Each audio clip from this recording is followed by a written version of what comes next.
नमस्कार, मैं हूं आपके साथ नेहा मेहता और आप देख रहे हैं हमारा खास कार्यक्रम मातृभूमि, जिसमें आज हम जानेंगे भारतीय बैंकों का इतिहास और समझेंगे कि क्या है बैंकों का राष्ट्रीयकरण और क्यों पड़ी थी इसकी जरूरत।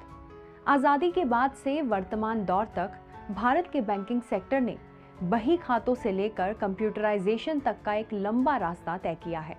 इसमें बैंकों का विस्तार, उनकी कार्यप्रणाली से लेकर आधुनिकीकरण तक का सफर पूरा शामिल है। भारतीय बैंकिंग प्रणाली ने बैंक राष्ट्रीयकरण के 52 साल पूरे किए और इसने अर्थव्यवस्था में भी योगदान दिया है। भारत को अपनी सबसे बड़ी अर्थव्यवस्थाओं में से एक के रूप में उभरने में मदद की है और इसकी क्षमता को दुनिया भर में पहचान दिलाई है। लेकिन एक दौर ऐसा भी था जब बैंकों तक आम लोगों की पहुंच आसान नहीं थी। बैंक निजी लोगों के हाथों में तो थे और लोग बैंकों के दरवाजे तक जाने से कतराते थे। ऐसे में आजाद भारत के बैंकिंग सेक्टर के क्षेत्र में पहला बड़ा कदम था प्राइवेट बैंकों का राष्ट्रीयकरण। बैंक राष्ट्रीयकरण की प्रक्रिया। दूसरे विश्व युद्ध के बाद यूरोप में बैंक सरकारों के अधीन करने के विचार ने जन्म लिया। बैंक ऑफ इंग्लैंड का राष्ट्रीयकरण हुआ। भारत में भारतीय रिजर्व बैंक का राष्ट्रीयकरण करने के लिए रिजर्व बैंक ऑफ इंडिया अधिनियम पारित किया गया था और परिणाम स्वरूप 1 जनवरी 1949 को आरबीआई का राष्ट्रीयकरण किया गया।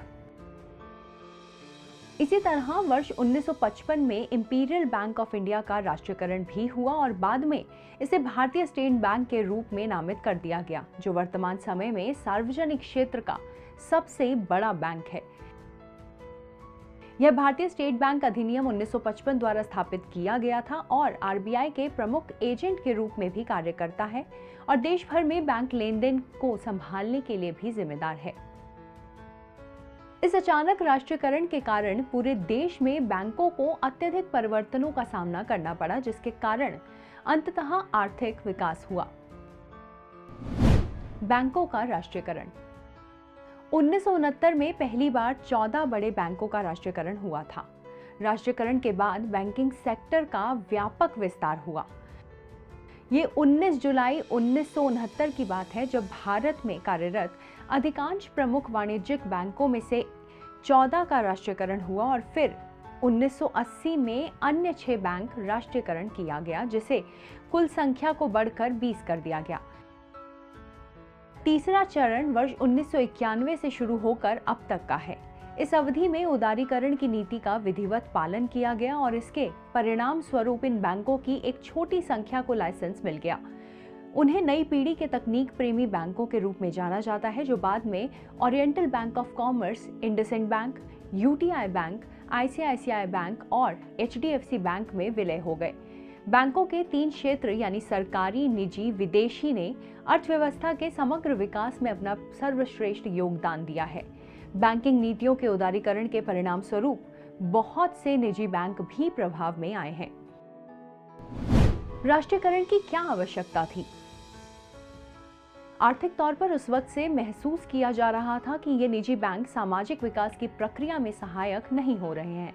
उस वक्त इन 14 बड़े बैंकों के पास देश की लगभग 80% पूंजी थी।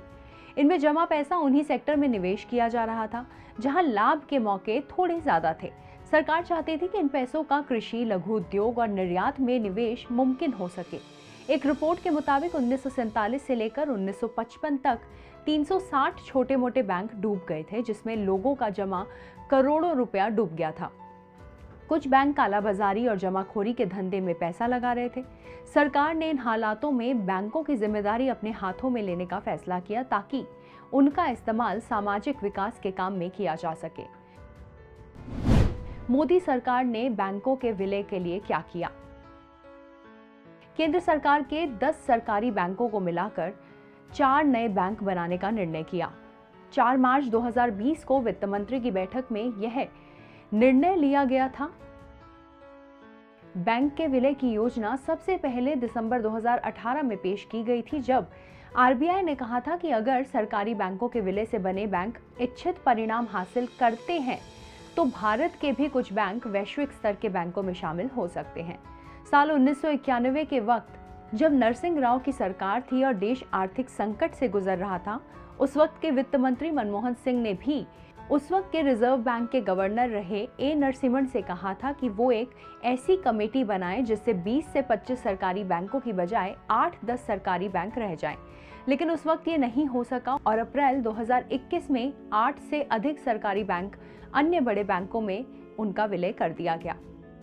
आज के इस एपिसोड में इतना ही। अगले एपिसोड में ऐसी ही एक और प्रेरणादायी कहानी के साथ हम फिर से हाजिर होंगे। तब तक के लिए धन्यवाद। अगर आप भी लेना चाहते हैं देश दुनिया की तमाम जानकारी तो आज ही सब्सक्राइब करें हमारे चैनल को। साथ ही नीचे दिए बेल आइकन को जरूर दबाएं ताकि हर अपडेट आप तक पहुंच सके।